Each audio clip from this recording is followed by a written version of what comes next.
Hola, nosotros somos Lucía Mercado, Y Roque Segura. dos estudiantes de la Cátedra de Psicología del Aprendizaje, y en esta presentación vamos a desarrollarle a un futuro compañero los dos primeros ejes de la materia. Bueno, como bien es sabido, la educación y la escuela son dos cosas que nos vienen acompañando hace muchísimo tiempo, y esto es gracias a que la especie humana se caracteriza por poder acumular el conocimiento y transmitírselo a las generaciones futuras, lo cual al mismo tiempo nos permite crear la cultura, y esta a su vez nos permite seguir acumulando y generando ese conocimiento. Entonces podemos decir que estas dos son dos caras de una misma moneda. En este sentido, nos parece importante también remarcar que hay dos tipos de transmisión de la información. Una que es genética, que se da a través de los genes, y a pesar de que es muy eficaz y segura, tiene la desventaja de que solamente se da a través de la reproducción. Y por otro lado se encuentra la transmisión cultural, que se da a través de los memes, que se da gracias a que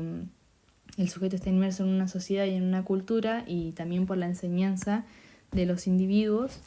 y es la que nos permite poder leer libros que fueron publicados hace muchísimo tiempo o que vos nos puedes estar escuchando ahora. Sin embargo, la educación no siempre fue para todos, sino que en un principio solo podían acceder a ella aquellas personas de clases sociales más pudientes. Asistir a la escuela entonces les daba a las personas un estatus social más alto, y las personas que iban tenían un conocimiento mucho más amplio que las que no asistían.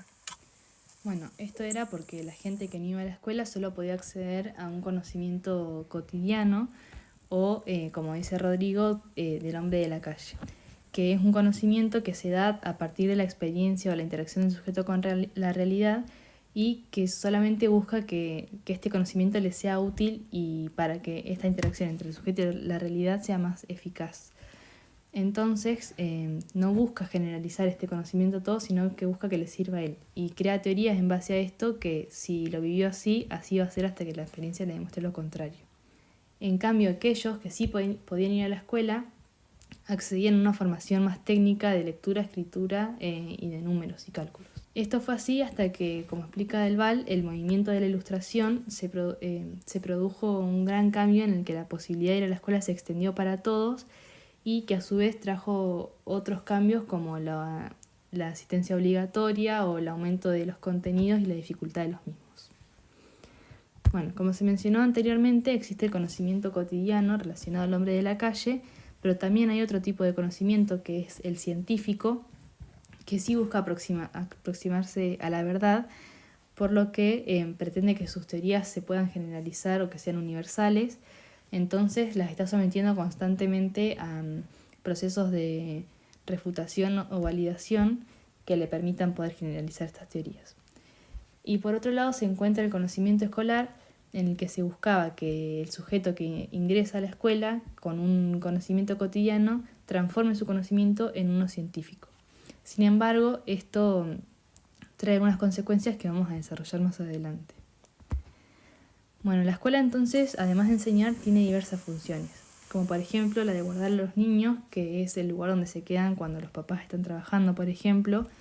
y que esta función empezó cuando se prohibió el trabajo infantil y cuando las mujeres se insertaron en el mundo laboral. También se encarga de socializar a los niños, que, bueno, además de insertarlos en otro grupo por fuera de la familia,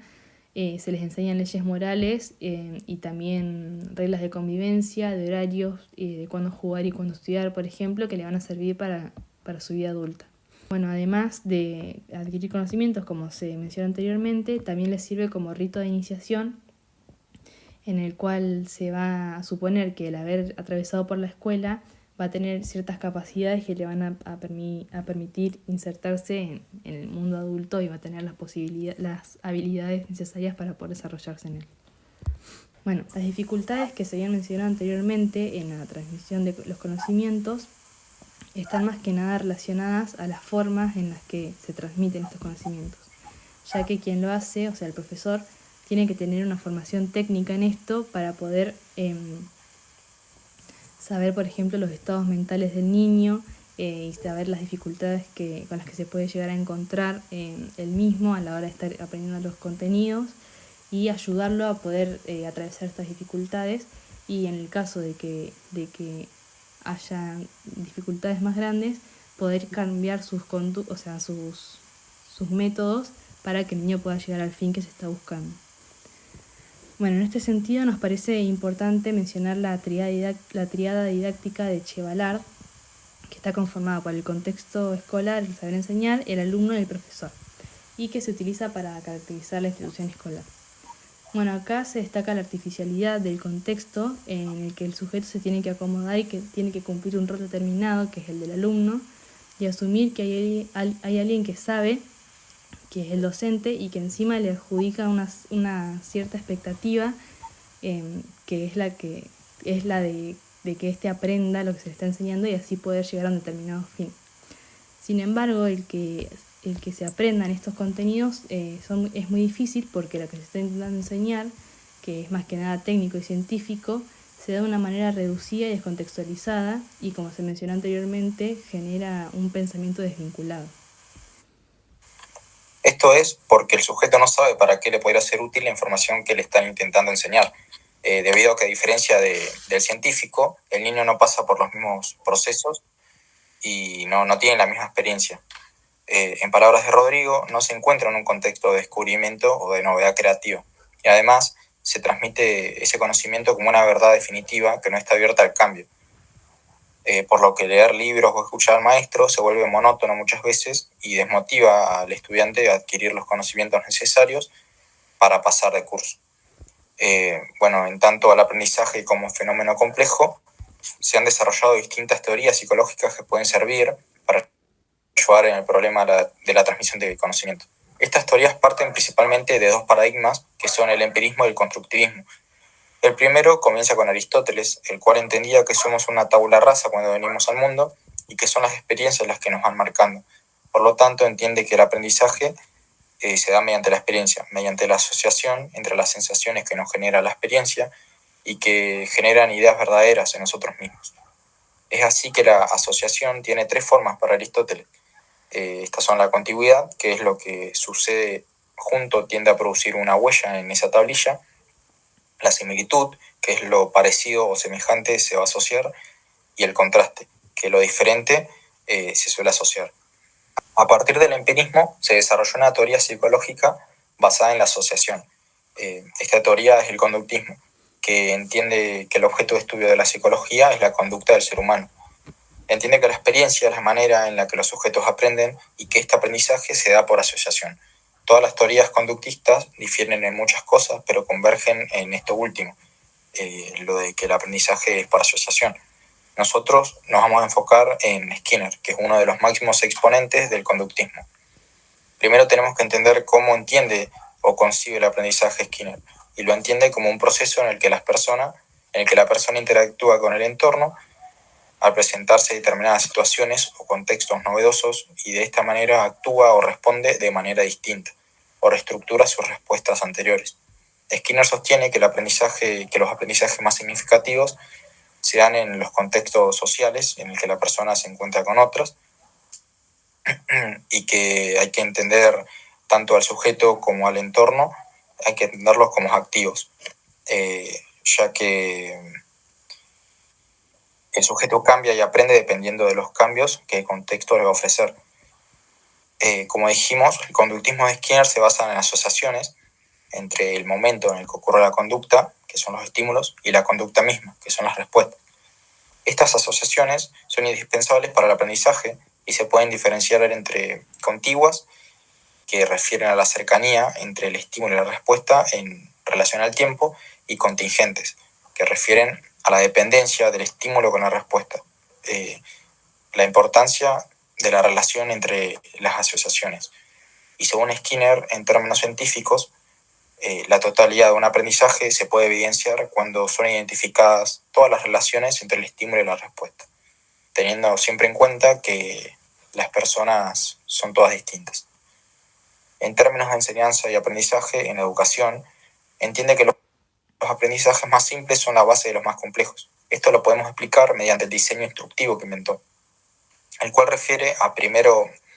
hay que analizar los conceptos o información que queremos enseñar,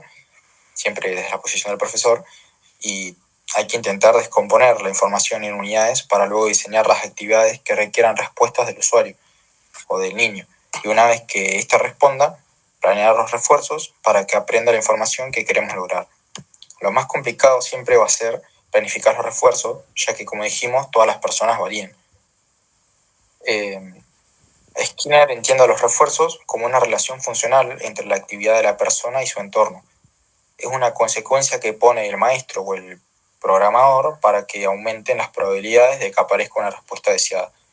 Acá podemos retomar la triada planteada por Chevalier, porque es una de las bases que tienen que tomar las instituciones educativas a la hora de plantearse el problema de la transmisión de conocimiento, ya que creemos que el diseño instructivo responde y es útil en la actualidad para este fin. Se han derivado distintos métodos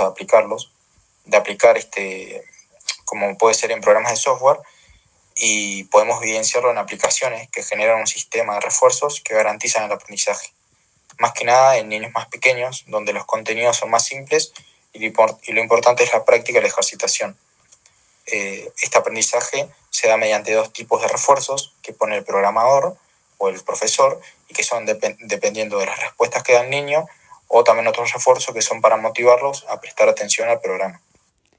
Bueno, para ir cerrando, nos parece importante plantear que es necesario una revisión de las formas de enseñar que se usaron hasta ahora, pero sabemos que es de gran complejidad porque conlleva un cambio estructural muy grande. Desde el comienzo creemos que se tiene que replantear la posición en la que se encuentra el sujeto desde el momento en el que éste ingresa al dispositivo escolar, y en la que éste se encuentra en una posición en la que está como si él no supiera nada y todo el conocimiento tiene que ser brindado por el profesor. Y además esta relación entre el alumno y el profesor no es recíproca, o sea, no es de ida y vuelta. Por otro lado, el niño se encontrará con que hay algunos procesos cognitivos que deberá incorporar para que su aprendizaje sea más fácil, pero que no se les ha enseñado ni explicado, sino que se da por hecho de que el sujeto ya tiene la capacidad de, por ejemplo, filtrar cuál es la información más importante o la que será de mayor utilidad para aprender lo que se está viendo. En relación a las funciones implícitas de la escuela, algunos autores como Zimmerman o Delbar, por ejemplo, plantean el concepto del currículum oculto,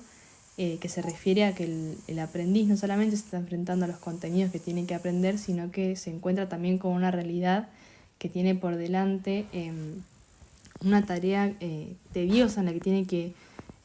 poner esfuerzo y empeño en algo que seguramente no le resulta interesante, o por lo menos no todo lo que se le enseñe le va a resultar interesante. Además, las formas de enseñar estimulan la idea de que se tiene que memorizar y repetir este conocimiento enseñado, y se toma la información como algo que viene desde afuera y no como algo que puede producir el propio sujeto. Como mencionamos anteriormente, el fenómeno del aprendizaje es muy complejo. En este sentido, está atravesado por diversos factores que lo afectan, como lo son lo político, lo histórico, lo biológico, lo cultural, lo social y hasta los procesos subjetivos de cada persona. Es por esto que, como conclusión final, consideramos importante que todas las disciplinas que puedan aportar al entendimiento de este fenómeno amplíen su conocimiento en el aprendizaje para poder abordarlo de una manera más completa, pero no solo que cada una se desarrolle en su especialidad, como sucede hoy en día, sino que puedan generar una cooperación y que interactúen